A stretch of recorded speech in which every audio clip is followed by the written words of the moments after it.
आखिरकार निम्मी के शादी के फंक्शन स्टार्ट हो चुके हैं। बड़े ही शोर और गुल के साथ हर चीज़ को मनाया जा रहा है। लेकिन जी आप देखिएगा कि 80% शक हो चुका है इस ज़ारा को अपने शोहर के ऊपर। और उसको समझ आ गई है कि कहीं ना कहीं दाल में कुछ काला ज़रूर है। लेकिन फिर भी उसके पास कोई सेकंड ऑप्शन नज़र नहीं आ रहा। इसलिए वो उसकी बातों को इग्नोर करके आगे बढ़ने की कोशिश करती है। लेकिन जी अब देखेंगे किनान को भी समझ आ गई है कि उसके रास्ते में रुकावट डालने के लिए अब ये ज़ारा खड़ी हुई है, जिसकी वजह से वो अपनी माँ से कहता है कि मुझे इस लड़की की काफ़ी ज़्यादा टेंशन है। लेकिन मुझे ऐसा लग रहा है कि मुझे इसको भी संभालने के लिए कोई इक़्तदामात करने चाहिए। जिस पर उसकी माँ कहती है कि तुम्हें इसका काफ़ी ख्याल रखना होगा। मुझे ये लड़की काफ़ी होशियार लगती है। जितनी तुम इसको भोली समझ रहे हो ना, ये उतनी है नहीं। लेकिन हनान अपनी माँ को तसल्ली देता है और कहता है कि परेशान होने की ज़रूरत नहीं है, मैं इसको हैंडल कर लूँगा। लेकिन इसको काफ़ी हद तक हर चीज़ का इल्म हो चुका है। ये बात आप ज़हन-नशीन करके रखिएगा, क्योंकि इससे बचना अब हमारे लिए हमारा काम होना चाहिए। दूसरी तरफ दुहाई देती हुई नज़र आ रही है माजदा और कहती है कि अरे भाई, मैंने तो अपनी सेफ्टी की खातिर ये सब कुछ किया था। यकीन मानो मुझे ये था कि अगर इस मिनाहिल ने हमें घर से निकाल दिया तो मैं कहाँ जाऊँगी, ये बूढ़ी औरत कहाँ पे रहेगी। बस इसी ख्याल ने मुझे ये काम करने पे मजबूर कर दिया। मैं और मेरी लाचार बेटी हम कहाँ पे जाते। इस चीज़ की टेंशन ने हमें इतना परेशान कर दिया था कि हमें ये फ़ैसला मजबूरी में करना पड़ा। लेकिन जी आप देखेंगे कि कहता है वलीद, चाहे जो कुछ भी था, आपको मिनाहिल के साथ इतना बड़ा धोखा नहीं करना चाहिए था। क्योंकि बहुत जल्द वलीद के सामने हर वो बात उगल देगी माजदा, जो बात वो अपने दिल में छुपाए बैठी है। वलीद पहले ही इसकी चालाकी को समझ चुका है, लेकिन मज़ीद अब और समझेगा और उसको पता चल जाएगा, अरे भाई, ये इस औरत में क्या क्या नाटकबाजियाँ हैं और ये औरत अपने मुफाद की खातिर क्या क्या कर सकती है। अब वो नहीं छोड़ने वाली किसी को भी। लेकिन जी आप देखेंगे कि अब माजदा कहती है कि देखो भई, का मामला काफ़ी ज़्यादा ख़राब हो चुका है। मुझे तो खुद कुछ समझ नहीं आ रही।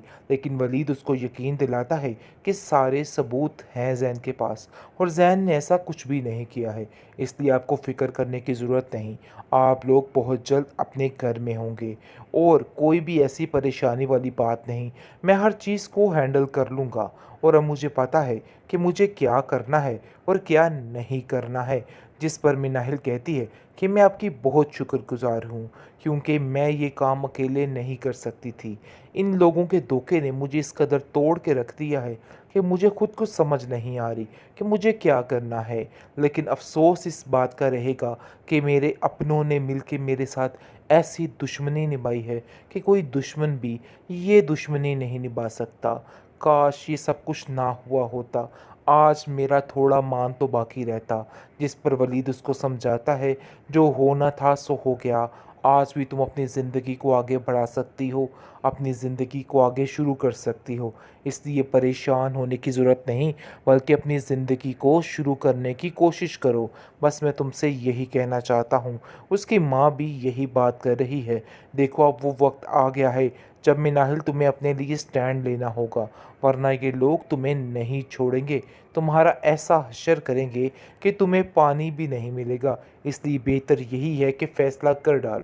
आखिरकार निम्मी के शादी के फंक्शन स्टार्ट हो चुके हैं। बड़े ही शोर और गुल के साथ हर चीज़ को मनाया जा रहा है।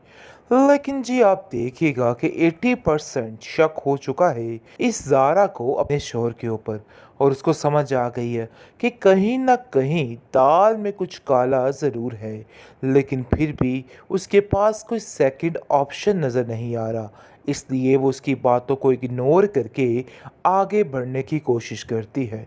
लेकिन जी अब देखेंगे किनान को भी समझ आ गई है कि उसके रास्ते में रुकावट डालने के लिए अब ये ज़ारा खड़ी हुई है, जिसकी वजह से वो अपनी माँ से कहता है कि मुझे इस लड़की की काफ़ी ज़्यादा टेंशन है। लेकिन मुझे ऐसा लग रहा है कि मुझे इसको भी संभालने के लिए कोई इक़्तदामात करने चाहिए। जिस पर उसकी माँ कहती है कि तुम्हें इसका काफ़ी ख्याल रखना होगा। मुझे ये लड़की काफ़ी होशियार लगती है, जितनी तुम इसको भोली समझ रहे हो ना, ये उतनी है नहीं। लेकिन हनान अपनी माँ को तसल्ली देता है और कहता है कि परेशान होने की ज़रूरत नहीं है, मैं इसको हैंडल कर लूँगा। लेकिन इसको काफ़ी हद तक हर चीज़ का इल्म हो चुका है। ये बात आप ज़हन-नशीन करके रखिएगा, क्योंकि इससे बचना अब हमारे लिए हमारा काम होना चाहिए। दूसरी तरफ दुहाई देती हुई नज़र आ रही है माजदा और कहती है कि अरे भाई, मैंने तो अपनी सेफ्टी की खातिर ये सब कुछ किया था। यकीन मानो, मुझे ये था कि अगर इस मिनाहिल ने हमें घर से निकाल दिया तो मैं कहाँ जाऊंगी, ये बूढ़ी औरत कहाँ पे रहेगी। बस इसी ख्याल ने मुझे ये काम करने पे मजबूर कर दिया। मैं और मेरी लाचार बेटी, हम कहाँ पे जाते। इस चीज़ की टेंशन ने हमें इतना परेशान कर दिया था कि हमें ये फ़ैसला मजबूरी में करना पड़ा। लेकिन जी आप देखेंगे कि कहता है वलीद, चाहे जो कुछ भी था, आपको मिनाहिल के साथ इतना बड़ा धोखा नहीं करना चाहिए था, क्योंकि बहुत जल्द वलीद के सामने हर वो बात उगल देगी माजदा, जो बात वो अपने दिल में छुपाए बैठी है। वलीद पहले ही इसकी चालाकी को समझ चुका है, लेकिन मज़ीद अब और समझेगा और उसको पता चल जाएगा, अरे भाई, ये इस औरत में क्या क्या नाटकबाजियाँ हैं और ये औरत अपने मुफाद की खातिर क्या क्या कर सकती है। अब वो नहीं छोड़ने वाली किसी को भी। लेकिन जी आप देखेंगे कि अब माजदा कहती है कि देखो भाई, का मामला काफ़ी ज़्यादा ख़राब हो चुका है, मुझे तो खुद कुछ समझ नहीं आ रही। लेकिन वलीद उसको यकीन दिलाता है कि सारे सबूत हैं जैन के पास और जैन ने ऐसा कुछ भी नहीं किया है, इसलिए आपको फ़िक्र करने की ज़रूरत नहीं। आप लोग बहुत जल्द अपने घर में होंगे और कोई भी ऐसी परेशानी वाली बात नहीं, मैं हर चीज़ को हैंडल कर लूँगा और अब मुझे पता है कि मुझे क्या करना है और क्या नहीं करना है। जिस पर मिनाहिल कहती है कि मैं आपकी बहुत शुक्रगुज़ार हूँ, क्योंकि मैं ये काम अकेले नहीं कर सकती थी। इन लोगों के धोखे ने मुझे इस कदर तोड़ के रख दिया है कि मुझे खुद कुछ समझ नहीं आ रही कि मुझे क्या करना है। लेकिन अफ़सोस इस बात का रहेगा कि मेरे अपनों ने मिलके मेरे साथ ऐसी दुश्मनी निभाई है कि कोई दुश्मन भी ये दुश्मनी नहीं निभा सकता। काश ये सब कुछ ना हुआ होता, आज मेरा थोड़ा मान तो बाकी रहता। जिस पर वलीद उसको समझाता है, जो होना था सो हो गया, आज भी तुम अपनी ज़िंदगी को आगे बढ़ा सकती हो, अपनी ज़िंदगी को आगे शुरू कर सकती हो। इसलिए परेशान होने की ज़रूरत नहीं, बल्कि अपनी ज़िंदगी को शुरू करने की कोशिश करो। बस मैं तुमसे यही कहना चाहता हूँ। उसकी माँ भी यही बात कर रही है। देखो, अब वो वक्त आ गया है जब मिनाहिल तुम्हें अपने लिए स्टैंड लेना होगा, वरना ये लोग तुम्हें नहीं छोड़ेंगे, तुम्हारा ऐसा हश्र करेंगे कि तुम्हें पानी भी नहीं मिलेगा। इसलिए बेहतर यही है कि फ़ैसला कर डालो।